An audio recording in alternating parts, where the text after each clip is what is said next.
Good morning, Packers fans. Aaron Nagler here with your Packers Daily Chat on the Cheesehead TV social channels. Hope everyone is doing well on this fine Thursday morning, wherever you are in the world, because that's who we are dedicated to, Packers fans around the world, worldwide. It's how we roll. Morning to everybody in the comments section. Good to see everybody already chopping it up. Very important tip, PSA, Brandy shaved her legs for this. Just so everyone's aware, everyone's on the same page. Brandy's freshly shorn legs are in attendance. Very good. Sammy, what's up, man? Thanks for the super chat. Good morning from Tennessee. Realistic expectations for love? I'm hoping for somebody that can just be good, doesn't have to be great, just solid. I mean, yes, I think most people will kind of fall into that category in the sense of no one believes that the Green Bay Packers are about to find a third MVP type quarterback in a row. The odds are just too great. But never tell me the odds. But yeah, no, I mean, expectations for Love is that he continues to learn, develop, and grow, because that's all he can do right now. And the best way to grow is to be out on the field, slinging it, working, playing. Interested to see those preseason games and what they look like. But for the most part, you know, he's just got to continue to develop and hunker down and work on everything the coaching staff is putting in front of him. What is he going to become? I have no idea. I'm rooting for the kid, though. I am 1,000,000,000% rooting for him. And I hope he shuts up a whole lot of people, because, man alive, there are a lot of people who are already convinced this kid is a bust when he hasn't even taken a snap, which is kind of funny to me. Jeezy Baby, what's up, man? Thanks for the super chat. Guy Fieri, super chat. Okay, cool, man. Whatever you need to do. Guy Fieri burger on fire? Is this an ad? Should I get paid for this? I don't know. Well, I just did. You just gave me a super chat. Thanks. Follow Yosh on Twitter. Actions more than words, just like Yosh. Randy.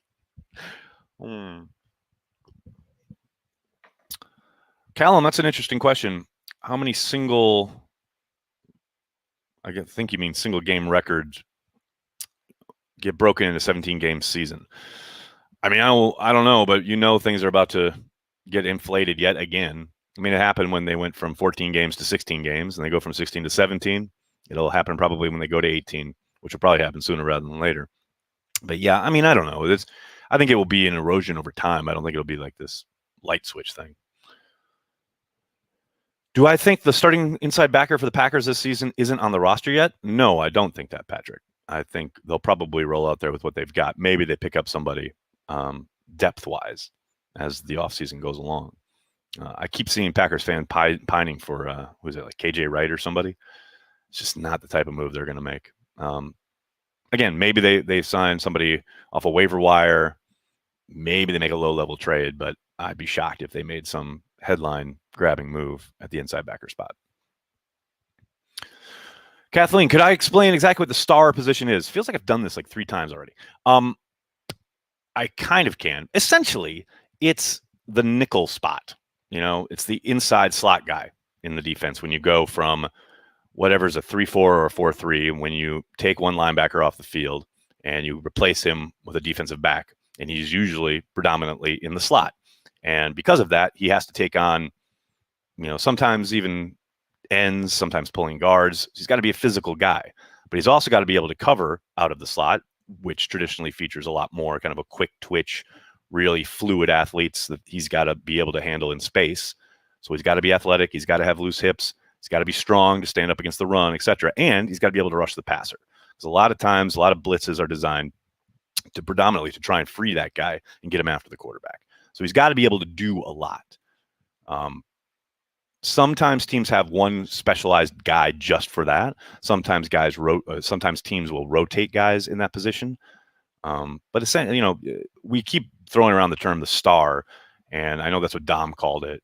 And seemingly Joe seems to, I guess, go with that vernacular as well. But, you know, essentially it's just the nickel corner, really, is what it is. And to quote the great Brett Favre, that's all. That's it. Who gives a shit?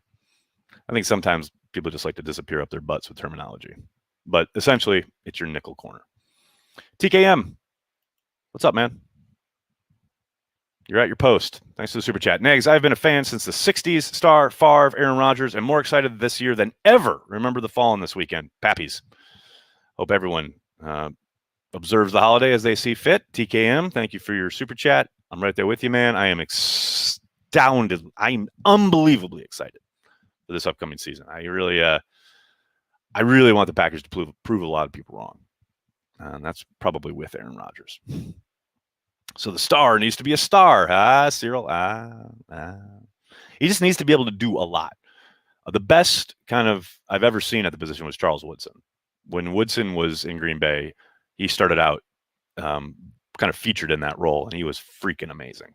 He did play boundary corner at times as well, but they utilized him inside a lot, and he was amazing. He was absolutely amazing.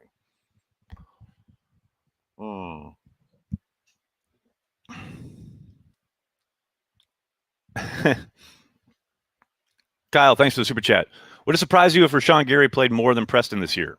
No, it would not surprise me. However, I do think both will play extensively. They'll have a lot of kind of different packages and ways to get those guys on the field. I think they'll rotate them a lot, and that's something Joe Barry talked about yesterday. It's a good problem to have. There's a lot of talent there, but I do not think for a second that Gary doesn't kind of leapfrog Preston overall.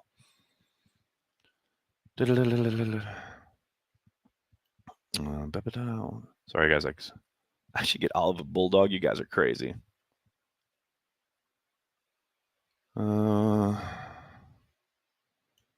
What's the biggest thing Packers fans aren't talking about? Devontae extension? I don't know. Not in this year, Chad. I get asked about it all the time. Not talking. The biggest thing they're not talking about. Probably TJ Slayton is the biggest thing they're not talking about. Sorry, dad humor. Can't help it. Can't wait to watch the Quad Father. Travis, oh my God, A.J. Dillon trucking people. That is what I'm living for. I'm living for a physical brand of football where the Packers exert their will, led by A.J. Dillon and his quads. I'm all in on that one. Dak Crispy Boy, thanks for that super chat. Hey, Nags, I so miss New York City. Have a slice of artichoke pizza and a 30-ounce Narragansett for me while simultaneously carrying the G. It's funny you say that. The artichoke pizza here in my neighborhood closed down during the pandemic. Really sad. I mean, not sad in the sense of like it was here forever. It was an institution. It had literally opened up a few years ago, but I did love their pizza, especially when I was stumbling home from the Let Love Inn. That shit was good. But at the Let Love Inn, I often have Narragansett, so I'll definitely do that for you. There's still an artichoke in the city, but that's hell and gone for me, so I probably won't be visiting it anytime soon, but I will definitely have that Gansett for you, buddy.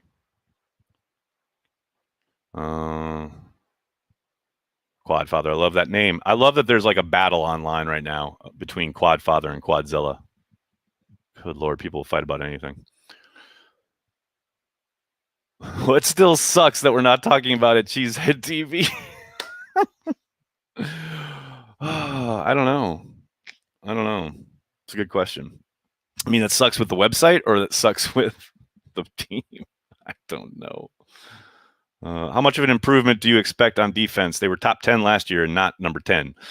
That is correct. Michael, Joe, no, not Joe. It wasn't Joe. It was Jerry Gray mentioned that, the ranking yesterday when we talked to him. And I mean, he's fired up. He thinks they have the talent to be much, much better.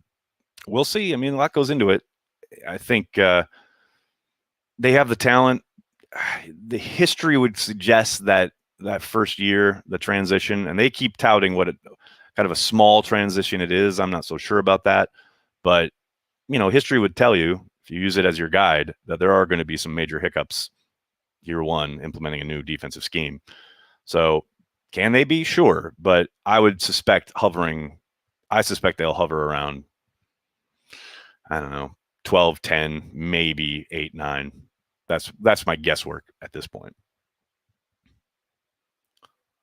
Oh my goodness.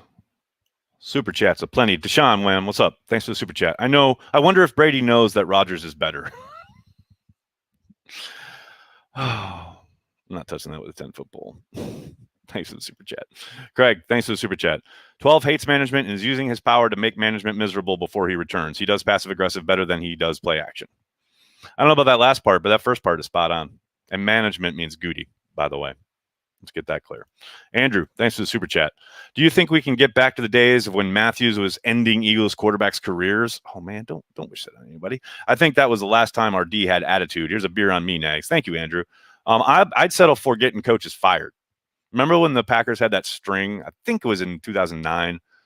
Maybe it was 10, but they had that string of like 3 weeks in a row where teams they played fired their coach the next day. The best one was when they played the Cowboys in Lambeau in prime time and just absolutely destroyed them. That was a game that Clay Matthews himself had a fumble recovery for a touchdown. Like he ran like 50 yards.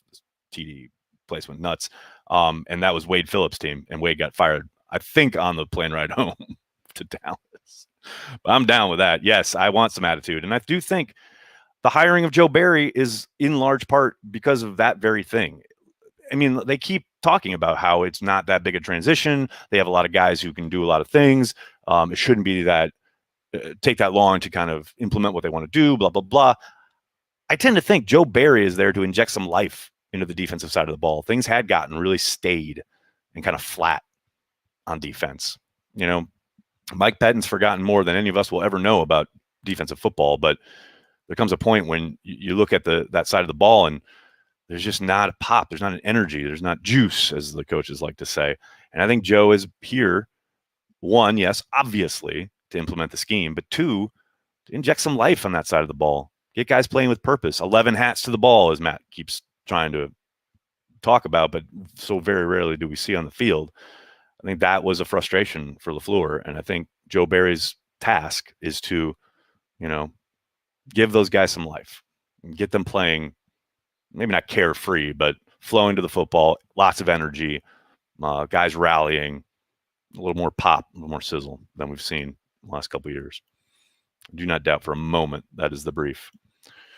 Chris, thanks for the super chat. Wildy said the other night that Rodgers wanted Elliott Wolf as GM and is no fan of Russ Ball. Was that common knowledge? I don't recall hearing that.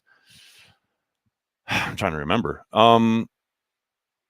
I know Aaron liked Elliott. I don't know about if he wanted, it was his preferred GM choice, but that wouldn't surprise me. And if anyone would know, it'd be Wildy.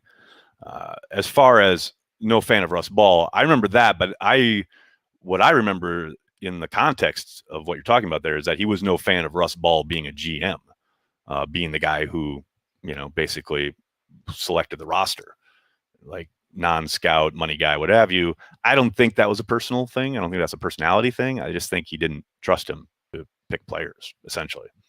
And if Rob Domofsky's reporting is to be believed, that's, pretty spot on in regards to Russ making some of the questionable calls, like letting Micah Hyde walk, etc., that were made when Ted's health was failing towards the end of his tenure.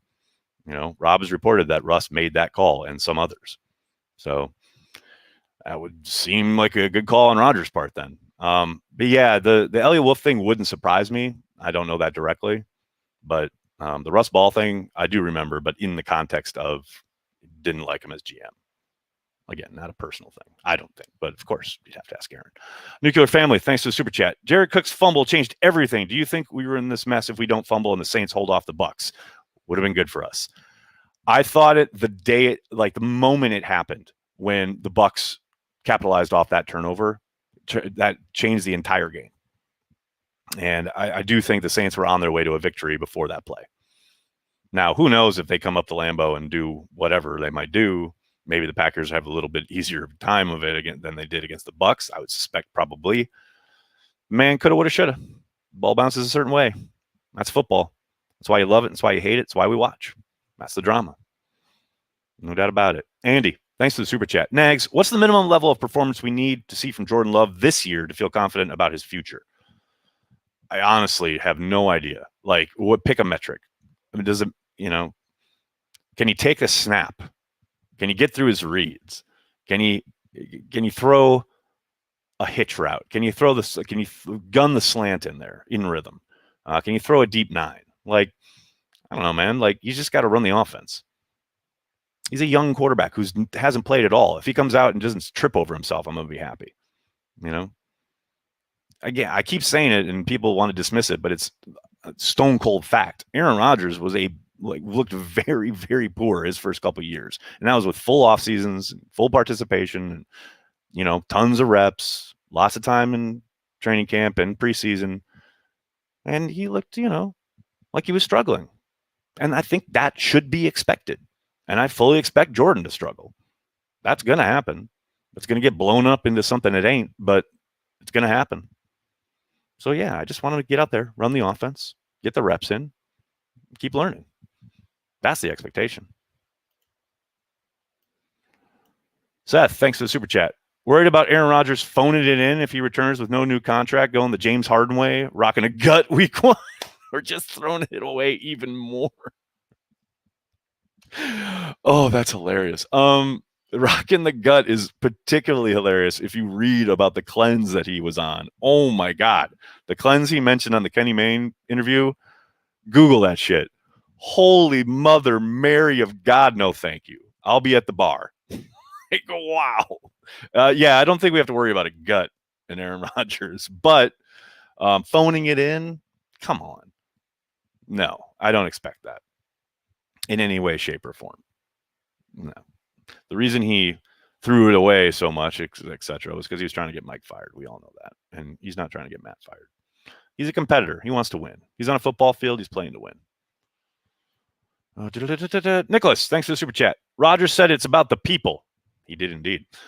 But it's also about the people who are counting on their QB. Do you think he cares to lose some friends if he sits out? I think it's a calculated risk. I think most guys will understand. I think there will be some guys who are pissed. That's the nature of the beast. But I also don't expect him to sit out in any meaningful way. I think he'll take this summer. I think he'll be there for the start of camp. Maybe not even the first day of camp, but eventually he'll show up. He ain't missing $800. He ain't getting fined $860,000 for every single preseason game. That's 3 games, $860,000 for each game he misses. He ain't doing that. Robin, thanks for the super chat. One more good year and we struggle to keep Hackett. It's a possibility. It really depends on his interview skills, right?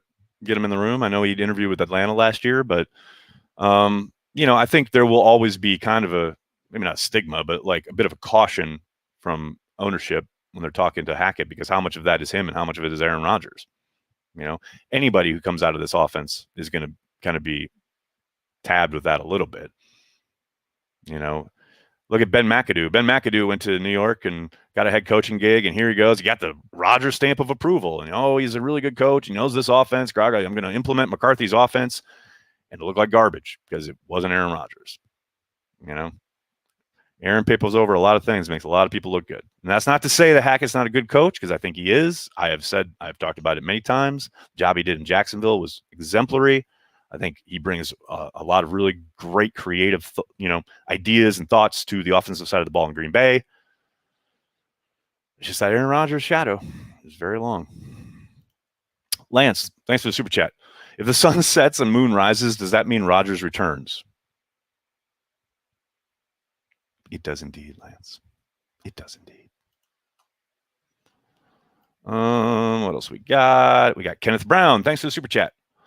Why is it such a big deal that Aaron Rodgers didn't show up to OTAs and no one is talking about the top 5 wide receivers not showing either? Kenneth, did you see the title of Packers Daily yesterday? Literally talked about it. So don't come up in here paying me $5 to tell me that I'm not talking about it. Everybody's talking. What do you mean no one's talking about it? Literally everybody's talking about it. Everybody's talking about it. Every human on this earth. My mother is talking about it, and she hates the Packers. Everybody's talking about it. Nobody's talking about it. My God, man. Read the internet. A Nuclear Family, thanks for the super chat. I wasn't in America yet when Rodgers got drafted. How was he viewed by draftniks? Similar to Love, high potential but raw? He wasn't a sure thing, right? It's interesting you asked that, because there's been a lot of kind of revisionist history around that. Because instantly, when you talk about Rodgers in the draft, everyone talks about 2 things. The fall, down to 24, being passed over by all those teams. And then he was supposed to go number 1. Well, no, he clearly wasn't, because Alex Smith went number 1. The media had him toe-to-toe, and the 49ers themselves had him toe-to-toe, but then clearly came out on the side of Alex Smith. And then 22 teams passed on the man. So if he's this great generational talent and these scouts are so convinced of his greatness, all those teams passed, including the Buccaneers, who desperately needed a quarterback, and they took Cadillac Williams instead after John Gruden literally told Aaron Rodgers, if you're there at 12, we're going to take you, and then didn't. As for Love and the comparisons there, Rodgers was viewed as a much more finished product. There's no doubt about that. The Tedford thing, the stigma that came from all the Tedford quarterbacks going to the NFL and not having any success for the most part, that stuck on him for a good long while. But he was definitely viewed as a much more pro-ready prospect than Jordan was last year. I don't think there's any true scout, not some idiot with a Twitter feed, but real NFL scouts that viewed him as like anything but a incredibly talented, really high upside developmental project that you would definitely need to work. That's just facts. Like I don't think anyone thought of him as a guy that you could, start week one. He's not pro ready, so to speak, but anybody you talk to in the biz loves his ability, loves his upside. The ceiling is insanely high. It's just a question of can you mold it? And that's what the Packers are going to try and do. Eric, thanks for the super chat. Did you see the clip of Joe Barry mic'd up yesterday from the Packers? Love his energy and how he talks with the players. I did, Eric. And yes, that like we talked about earlier in the chat, that's 100% one of the reasons why he is here, is to give that side of the ball some life, some energy, some pep, pizzazz. Andrew, thanks for the super chat. The Cowboys went back to basics this week, and they basically sucked Collinsworth during that game. Wait, what? Didn't mean to imply anything by that comment. It was hard, completely legal hit. That's all I meant. Okay. Oh, my goodness. That was a journey, Andrew. Not even sure where we ended up, but it was a journey. Matt, thanks for the super chat. Does any part of the Rodgers drama realistically affect the job security of Matt LaFleur, or is it just hype from fans? There are people saying Matt LaFleur might get fired. Is that what you're intimating? Because that's absurd. The only thing that it really, if you want to talk realistically, affects Matt LaFleur's job prospects or tenure in Green Bay is if they lose a boatload of games over a number of years. And it's a hell of a lot easier to win games when Aaron Rodgers is your quarterback. So in that sense, yeah, if Aaron doesn't show up, that'll affect it. But as far as like it tainting him or like maybe like Brian and Mark decide to fire Matt, no, that's not happening. That's got nothing to do with nothing. Corey, thanks for the super chat. I submit that Aaron not showing up to OTAs actually helps Jordan Love and the Packers. About time that kid gets training camp. Does get him on the field. Be nice if the other wide receivers were there. But yes, it does get him working in the offense, on the grass, which you got to love. No doubt about it. Javier, thanks for the super chat. Clay's TD against Dallas was an INT. AJ and Wood blocked Kitna's pass. That was right. It went up in the air. It was the Super Bowl season. It's such a fun game to watch after heartbreaks like the NFC Championship game.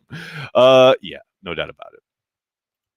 Love last year of college was not good. Correct, New York Finest. Go back and watch 2018, though, and he's fucking phenomenal. And that's the point. It's like Brett Favre when he came out, and everyone was like, oh, this kid's got all this talent. He fell to the second round because of, like, issues that, his tape showed, blah, blah, blah. But if you went back and watched the year before, prior to his car accident, he was fucking amazing. It's not just about your last year in college. That is not how you're going to play in the pros. It's about projecting where you're going, forward movement.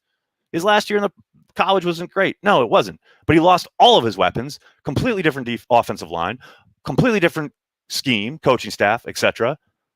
There's context to this. So yes, no, his last year in college wasn't great. His second last year in college was pretty fucking great. But none of that matters. It's about forward movement, projecting where he's headed in this offense with the Packers. And I like his chances. That's just me. That's just something I'm into. All right, everybody. I got to get going. Can't thank you enough for hanging out, talking Packers each and every day here on Cheesehead TV, Packers Daily. We're here Monday through Friday. Just a little programming note. There's a chance, probably a pretty good chance, that Packers Daily will be starting a bit earlier in the coming weeks. I'm going to be making some moves as far as working out of the home. I'm going to be going back into the office a little bit more, going back to LiveX and the studio. So that's still to be solidified yet, but just be on the lookout. The time may change. I'm not quite sure yet how we're going to juggle that, but so want to give you guys heads up before it just kind of happens and you're like, where the hell is Nagler? Also, Want to give a shout out to Aaron Jones. As you guys know, we have partnered with him for his Youth Pro Camp. Aaron Jones Youth Football Pro Camp at aaronjonescamp.com. Head there for all your information. It's mid-July. It's a several-day youth football camp. You can use promo code CheeseheadTV to save 10%. Head to aaronjonescamp.com for all the information. Aaron Jones Youth Football Pro Camp in Green Bay, Wisconsin this summer. Aaron Jones is the man. All right. Thanks a lot, everybody. I will talk to you tomorrow morning. In the meantime, be good. Be good to each other. Tell your friends and tell your family.